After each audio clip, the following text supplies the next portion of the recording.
Welcome to Cinema Savants, your home for all the movie news that you care about. He's the Axe Tornado, Todd Vandenberg, and I'm still the Nature Dragon, Rob Steele. Yes, Todd posted the wrestling name generator, and since wrestling was very prominent over the weekend, not just with WrestleMania, the G1 Supercard, damn it, that was where real wrestlers showed up. I'm just saying, it was a much better thing. But that leads us into the war between Netflix and everybody else, I guess. There's the big thing about whether Netflix should be eligible for Oscars. And someone else got involved with that this week, and that would be the Department of Justice's Antitrust Division, which is kind of a big thing, I think. Kind of a big thing, yes. They penned a letter to the Academy of Motion Picture Arts and Sciences CEO, Dawn Hudson, where concerns were expressed about new rules that would be written in a way that tends to suppress competition. And I have a very simple solution to this. To me, this is a very easy thing. Because right now, if you want to have a movie nominated for an Oscar, it has to be on a big screen at some point for a certain amount of time, which kind of leaves Netflix out because they're out on a smaller screen, streamed to your home. You know what? Let's fix this very easy. If you put out something called a movie, even if it is on television, so, made for TV movie, it's not called made for TV really long episode. It's called made for TV movie. If you want to put that up to be considered for the Oscars, knock yourself out. But here's the thing.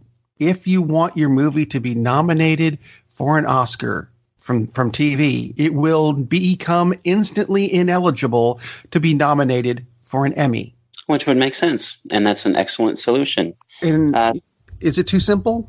That makes perfect sense. It shouldn't be eligible for both. It's one or the other. And the thing is, Netflix has been playing by the rules, and Netflix, anything that they want to be considered for the Oscars, they do exhibit on screens. For one thing, if it was Don Hudson instead of Don Hudson would have welcomed the competition, and they wouldn't be such candy asses. And another thing is, it's the Academy of Motion Picture Arts and Sciences. It is not the Academy of theatrically distributed entertainment. Motion pictures, like you said, it doesn't say theatrically distributed. That's just has been their standard form of distribution. Doesn't mean, just like you said, these aren't really long episodes. They're movies. They just happen to be distributed a different way. And especially Steven Spielberg, I still cannot figure what stick is up his ass about this, or why he insists that Netflix and the streaming services are like the ghetto of entertainment, and they cannot possibly be a part of the big boy party. It's like, get over yourself, dude. I think he's worried about the nominees for Best Picture of the Year are The Good Witch Buys a Chocolate Bar. That's not going to happen. Considering the guy directed 1941, he can just calm the hell down about his high school. Yeah. Funny movie, but not a great movie. No. It is so asinine. And for once, I'm actually happy that the Justice Department under this current administration is doing something sensible, because this is sensible, because this is ridiculous. Absolutely freaking ridiculous. They set rules, new kid on the block plays by the rules, and they're still not happy. Again, I don't see theatrical distribution in the name of your organization, so just shut up. Maybe it's about the money. It's not about the money, because the top grossing film of the year never ends up being nominated. No, I guess Black Panther did get nominated, but it was even though it was number 2 last year. Right.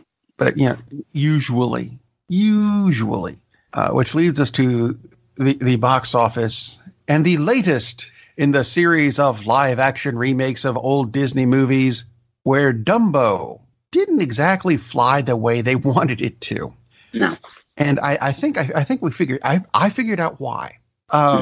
Because people, it was a word of mouth thing. In my head, this works. People went to the movie expecting it to be Dumbo, like the animated one. And it was, from my understanding, the animated version of Dumbo, which a lot of people remember as being, oh, it's the movie about the flying elephant with the feather and the mouse. They don't remember how depressing that movie is. It's a pretty sad movie.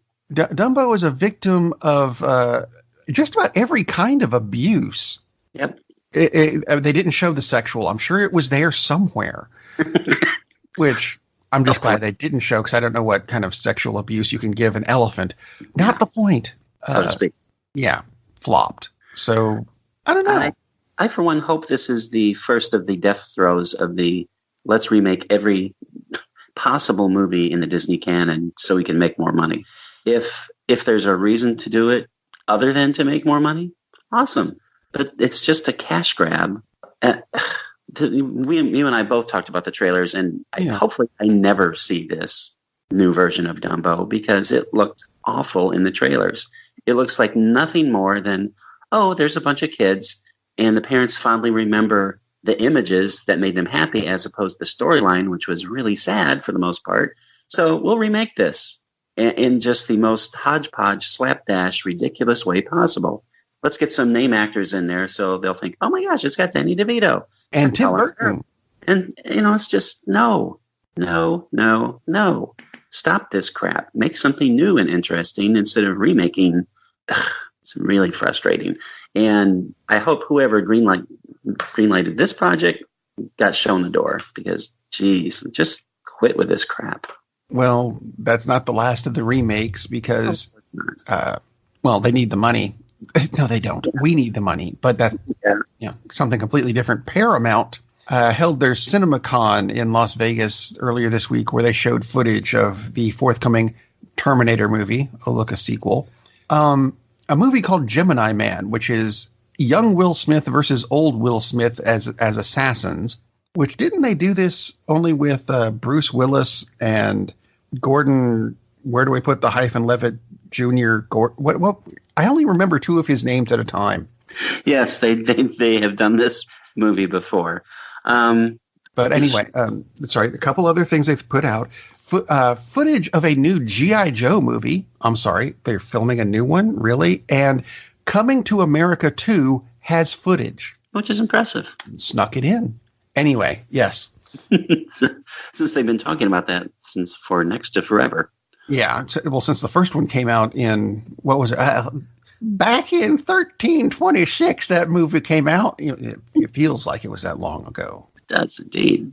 It's been a minute, definitely, since that came out. I don't have problems with things like that. It's a sequel. It's a follow-up.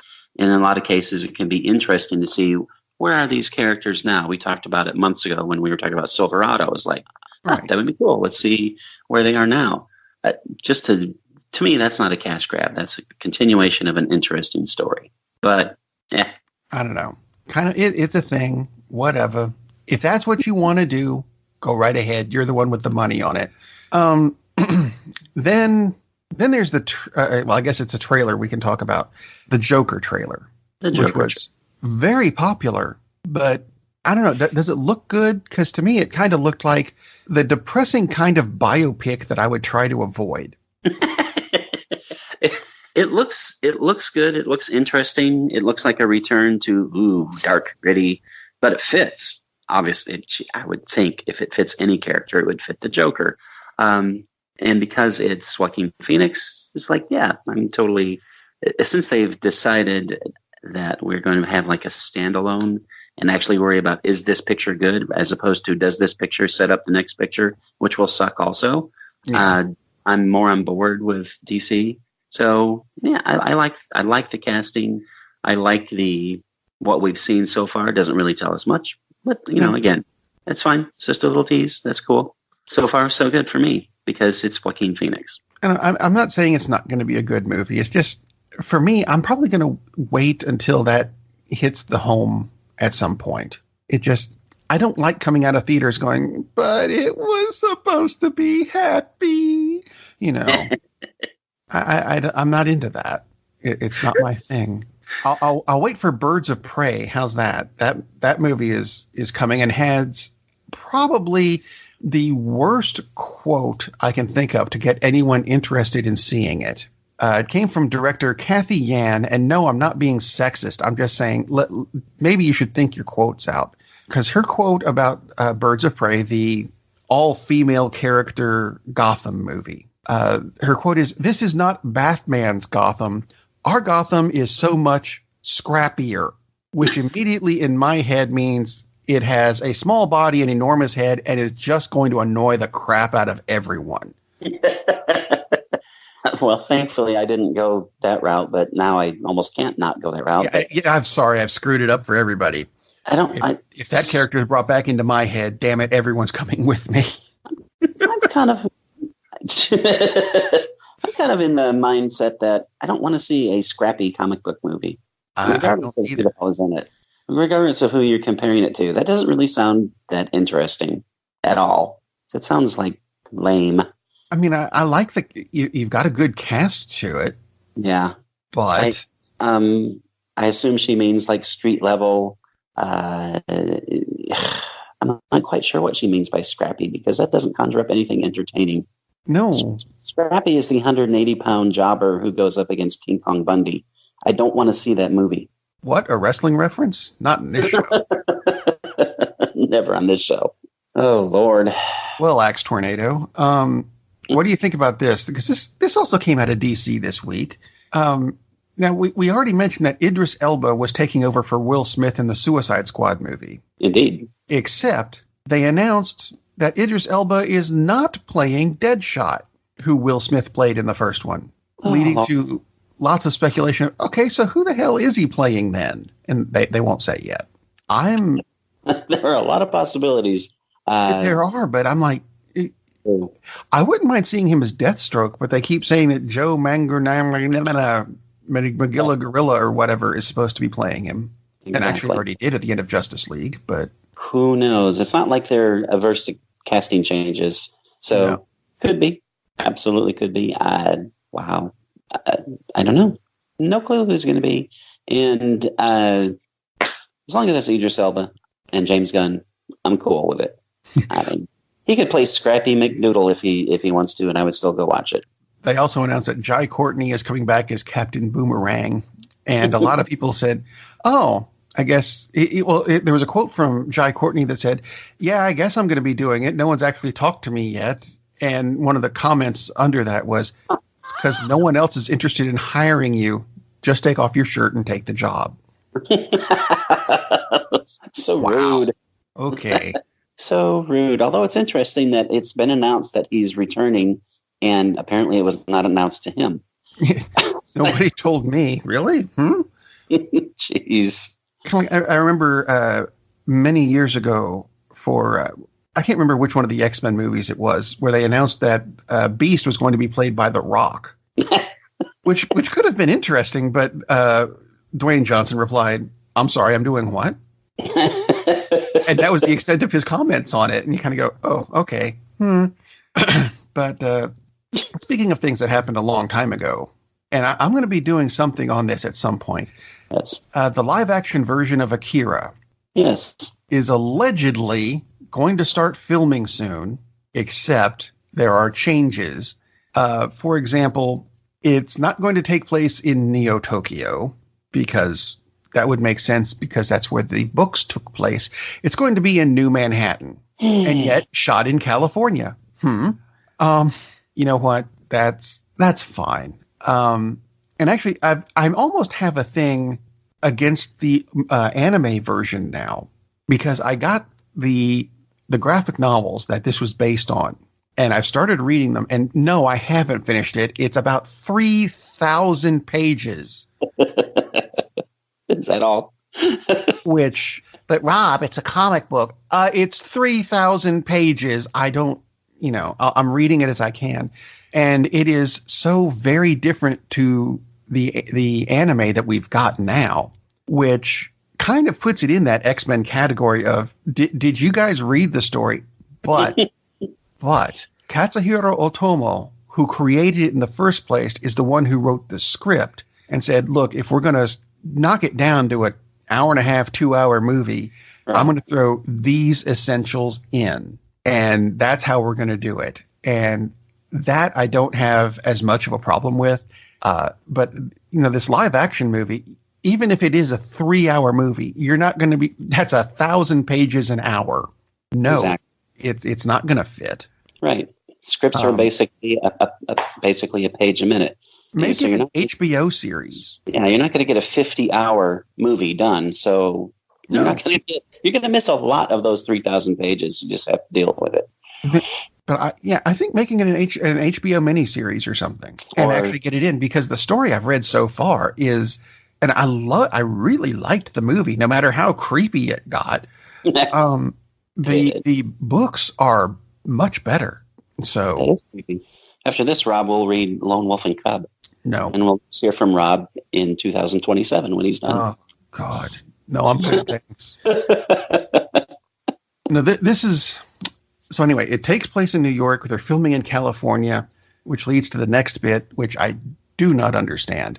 Has to do with movies being filmed in places, and the Australian government is providing a $17 million subsidy to Disney for shooting an currently untitled but believed to be Shang-Chi Marvel movie in Sydney, Australia. Now, they've apparently shot other stuff there before, like Thor Ragnarok was shot in Sydney. And there have been other movies that popped up on this list of, here's other things that were filmed in Sydney. Aquaman. Okay, I get that. Superman Returns. All right, get that. X-Men Origins Wolverine and The Wolverine. Okay. Alien Covenant. Okay. And the Lego Batman movie. Interesting. Excuse me. I have a question. What? You had to go to Sydney to put Legos together and do a lot of stop motion stuff. Really? Sydney. They got money back. They got their rebate. I wonder how the taxpayers of Australia feel about helping bankroll so many. Hopefully, there really is a positive economic impact for this, because otherwise, that's sad. I'll agree. And of course, Georgia. You living in Georgia, you know very well that Georgia spends quite a bit of money on the film and TV industry for those folks who are making entertainment that's not really a movie. A lot. Including Avengers Endgame, some of which was shot in Georgia. And Avengers Endgame set a record this past week for selling, as soon as tickets went available online at Fandango and movietickets.com, bam, set records for sales. Yeah, they set their all-time record, I believe it was for Fandango, for pre-sales in 6 hours. Yeah. Which is a little crazy. I'm sure you're aware. Our listeners may not be aware, but AMC, so far AMC is the only one I've seen that's doing this, but they're doing a Marvel movie marathon leading up to Endgame. All the movies back to back to back to back to back. I'm not going to say all that, but a 59-hour and 7 minutes, I believe, marathon, including there's a lot of weird things about this. I mean, almost 60 hours at a movie straight through is kind of, wow. I'm not sure how long the breaks are between the movies. Hopefully they've installed porta potties just outside the doors, because that's a long stretch and they don't have a lot of stalls in the movie theaters that much. No. It's and also, how are you going to get food? And well, I mean, you can only have so much popcorn and Milk Duds. Well, I mean, most of the theaters now, I mean, you've got hot dogs and nachos and actually burgers and blah, blah, blah. So, and I'm sure the theaters that they're doing this at have like full restaurants, because a lot of them. So the food's okay. It's the restroom breaks might be issues. And people are talking about, okay, which movie are you going to sleep through? And Thor Dark World, unfortunately, pops up a lot. Iron Man 2. But the problem is that it's kind of front loaded with that. It's like, as you get later, it's like your eyes are going to be, get some Murine or Visine, because you're going to be blind by the time Endgame starts. Don't forget the caffeine. Oh my God, lots of caffeine, which is what the Coke or Pepsi is for. Yeah. But why only AMC so far? And so far, AMC is only doing this at 3 theaters. 3. And they're sold out. And they're charging $125 a pop. It took forever to find that, because the frickin' theaters are sold out, so you can't even try to fake buying a ticket. I don't understand why they're not doing this at more theaters. It's one freaking screen. You're getting $125 guaranteed for the 3 days in the middle of the week. And in other words, please bring this to West Palm Beach because I might consider doing this. But wow, not a bad deal. $125 and you get almost 60 hours of entertainment, and you also get to see Endgame. I think it's about 3 hours before Endgame is released in general. So, and that's part of the big draw, I'm sure, is you get to be, oh, I saw it before you did. Although you probably didn't. You probably would sleep through it, but very, very you weird. You can't even watch the trailers to get all the spoilers out of it, because even the new trailer has nothing that looks like it's going to be out of the first act. Yep. Exactly. Nothing looked climactic in it, which I'm loving the marketing they're doing. Yeah, they're doing not the toy company. No, not the toy companies. I was talking with my daughter last night, and she said she's very hopeful that what it is there's one big long fight at the end, but the first 2 hours are basically Thanos playing Farmville, and that's what it is. So I can see that. Oh, geez. Anyway, more news out of Marvel coming from their streaming service. Well, actually, it's Disney streaming service, but we're being picky. Yeah. But it has to do with Marvel. I guess we can throw the Star Wars stuff into. The Mandalorian series has completed filming. They're going to start shooting the Loki miniseries and the Scarlet Witch. Loki and Scarlet Witch are both filming now. And there's little details in that they're only going to be 6 episodes long, but they will be available when the streaming service becomes available on launch date. There's just not a launch date yet. There's also news that Captain Marvel, Episode 9, Toy Story 4, basically any new Marvel movie that's going to come out will be streaming on this service before anywhere else. Now, if Captain Marvel is on that list and Captain Marvel's in theaters now, that means we've got less than 2 months before it hits DVDs. So we can probably have that launch just about any time now, I think. Or that may be the big launch deal of, we're going to start streaming it at the beginning of May. So May 1st, here's the new streaming service. That would be pretty awesome. And they've also said that the entire Disney Vault, which sounds like they're including Song of the South and that darn cat, will be available shortly after launching. And the whole thing is supposed to cost less than Netflix. That's also quite hopeful.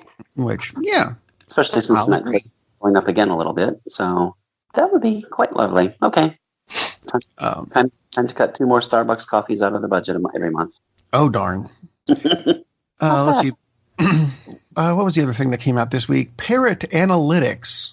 I'm not sure who that is, but that's okay. They issued their annual Global Television Demand Report about the subscription video on demand market, where Netflix had 71% of the global subscription market, followed by at 71%, followed by Amazon at 11%, Hulu at 9%, and CBS at 4%. So there's a bit of a gap. I'll say. But some of the top series that were streamed over these pay services this year, the top 4, The Chilling Adventures of Sabrina, Star Trek Discovery, Stranger Things, and Titans. Now, Titans threw me off because that's the DC streaming service. Exactly. Although it is Netflix in other countries. I'm wondering if that had anything to do with it. Also, in their top 10, Daredevil. Interesting. Whoops. Yeah.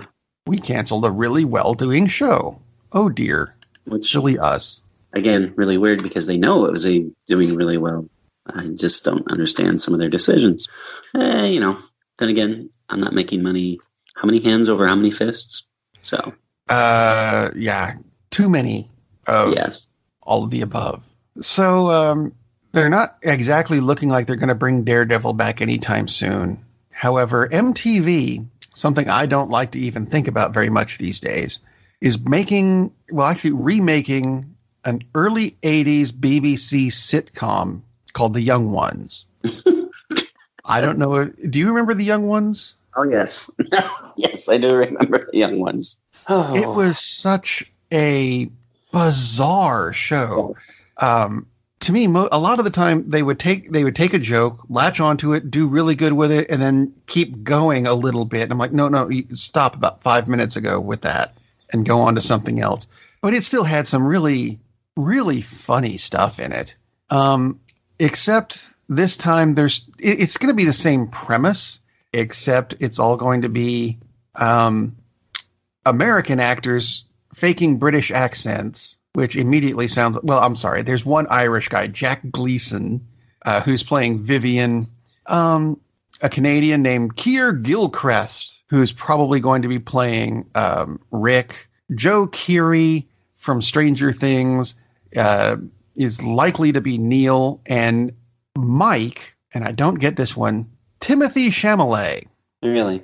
That's that's actually very surprising. The Academy Award-winning movie star. Seems like he has plenty on his plate to be in the young ones. I mean, that's a hell of a coup for them, if that's true. But that's It's not what I would have picked as something for someone. First off, shouldn't they all be British if you're doing a British show again? I guess they're not going to do that version of it. Batman was British. Well, no, it's set in England still. That's so strange. I don't know. I'm sure the thumbtacks in Vivian's forehead's not going to go over very well. It's abuse. No, it's not. He did it on purpose. It's a piercing, kind of. And if you don't know what I'm talking about, look it up. It's the young ones, like as you said, very bizarre. That was very funny. And yeah, sometimes they would seem to latch onto something until it was drive it into the ground, but and still beat it. But God, how bizarre! That's bizarre. Anyway, just to bring us back full circle, I suppose, because we started the show with the Department of Justice, and we're going to end with JAG, which is an extension of the Department of Justice, kind of. Sort of. In that, you remember JAG? I watch it very often, but yes, I do remember JAG. Yeah, the law series that had to do with the Judge Advocate General, having to do with the Navy, which spun off a few series that have done, I don't know, I think NCIS has done fairly well. In its 10,000 incarnations, yes. I mean, I had forgotten NCIS was a spin-off, which is ridiculous. So it went from JAG to NCIS to NCIS LA to NCIS NO to, and now we're back to JAG again, which may be coming back. The main characters are reprising, or the actors are reprising their characters in an upcoming episode of NCIS Los Angeles, and there could just be would it be a spin-off, or would it be spinning back on? Yeah, I think it's a spin-on. That sounds more fun anyway. Yeah, spin-off is a new show. Spin-on is back to where you started. And that's what this would be. There's an interesting way to tie up all the shows if you want to. I don't know. I still watch it. For some reason, I've started liking New Orleans. Much I liked New Orleans to begin with. It's the show I was questionable about. Exactly. Specify. Let's clarify that. Don't write in here, ooh, Rob doesn't like New Orleans. I liked New Orleans when I was there. Mardi Gras beads and the other things that came with the beads. Yeah, it was great. Anyway, that seems to be everything we have for the show this week. Rob's in trouble. Anyway, yes. Unlike last week, everything we said today, it's real news. Yeah, because, I don't know, last week was fun. Yes, I'm keeping the logo the same because I accidentally, that was my hint. The only hint I gave before I announced that it was an April Fool's thing was inverting the logo. Thing is, I inverted the logo and we kind of like it, so we're going to leave it that way. That's pretty cool. Unlike us. Yeah. Well, me anyway. Yeah. No, me too. But we'll be back on Friday with some movie reviews, including a foreign film that's worth seeing, he says with a question mark. Tune in Friday. Until then, get out and go see a movie. Captain, we're losing power in the warp engines. I think we should be leaving now. I'm going to go home and sleep with my wife. And on that unusually harmonious bombshell, it is time to end. I am very disappointed! Man, we have a weird job. It's shameful, but it's a living. And like that, he's gone.